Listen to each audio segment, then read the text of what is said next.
This video demonstrates two examples of communication strategies in dealing with a stressful client situation. The first scenario represents a reactive response that resulted in ineffective communication. The second, on the other hand, highlights responsible and professional communication that results in a different outcome. As you watch these, we invite you to choose which strategies you might use. At 8 a.m., Joanne, the unit manager on a dementia unit, received a doctor's order to obtain a CBC blood specimen on a patient, Mrs. Smith. Furthermore, the sample needs to be sent to the lab today. The unit manager, Joanne, asked one of the nurses on her unit, Pat, a newly licensed nurse, to do this for her. Pat agrees to do so. Joanne is very specific with Pat that she obtained the specimen in plenty of time to make the pickup deadline. The lab pickup is at 2 p.m. At 1:40, the driver from the lab arrives to pick up whatever specimens need to go to the lab. Joanne, who was just hanging up the phone after being reprimanded by a doctor over another incident, is notified by the unit secretary that the lab driver is here 20 minutes early and the CBC specimen from Mrs. Smith is missing. The unit secretary further reports that the lab driver is very impatient and will only wait 5 more minutes. Joanne goes to look for Pat and finds her in Mr. Green's room. Excuse me, Pat, but the lab's here to pick up Mrs. Smith's specimen. Do you have it ready? Where is it? Joanne, this is the first chance I've had all day to get to it. As soon as I'm Pat, I done... entrusted you with this simple task and you've let me down. Just what have you been doing all day? I've been busy. Just let me tend to Mr. Green and I'll come and speak to you. Nope, you better. Pat obtains the specimen, but the lab driver leaves before she can get the specimen to him. Pat goes to Joanne's office with the bad news. Excuse me, Joanne, but I have some bad news. The driver left before I could give him Mrs. Smith's sample. What am I supposed to do now? Give me one good reason why I shouldn't fire you. How hard is it to get a CBC? I'm sorry, Joanne. I just didn't get a chance to do it today. Get out of my office. Sorry. Another nurse, who had been observing the event, goes to Joanne's office in support of Pat and tries to explain to Joanne why Pat was not able to obtain the specimen on time.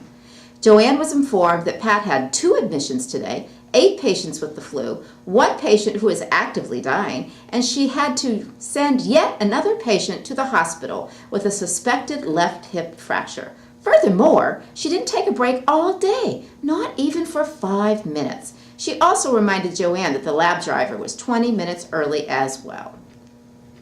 About an hour later, Joanne calms down and realizes that Pat had a very busy and very difficult day. Regretting her behavior, she decides to make amends with Pat. Hey, Pat, can I talk to you for a minute? Sure. Hey, look, I'm sorry for my outburst earlier. I wish you had come to me and told me you were having a hard time. I could have helped you with something. I know I should have, but I was afraid you would have thought I had poor time management skills or incapable of doing my job. Oh, hey, anybody can have a chaotic day. Well, you know, I have an idea. I drive right by the lab on my way home from work. Why don't I take Mrs. Smith's specimen with me? Oh, great, thanks. Now, let's take a different look at the same situation using a respectful, assertive communication technique. How do you think it might turn out differently? Joanne, taking a few moments to compose herself, then goes to look for Pat and finds her in Mrs. Smith's room. Upon seeing Pat preparing to obtain the blood sample from Mrs. Smith, Joanne becomes concerned. Excuse me, Pat, can I talk to you privately for a minute?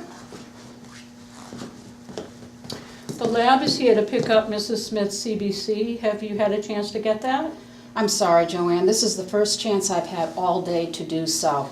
I'll get it right away. Do you need help with Mrs. Smith, or is there anything else I can do for you? No, I think I'm good, thank you. Okay, bring it out when you get it ready. I'm going to go talk to the lab driver and see if he can hold off for a few minutes. I will right away, Joanne. Thanks.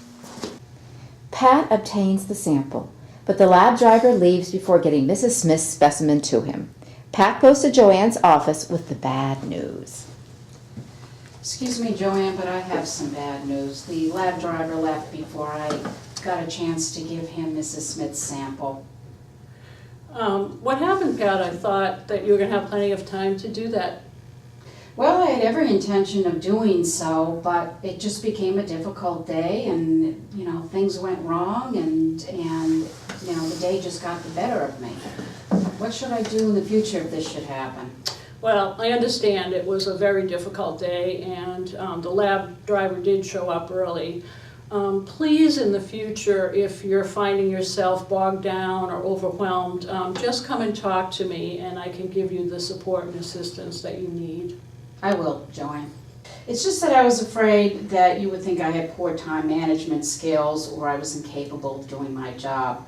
But you know what? I do appreciate your understanding. This gives me an opportunity to think about how we can better solve this problem the next time. Hey, anyone can have a chaotic day.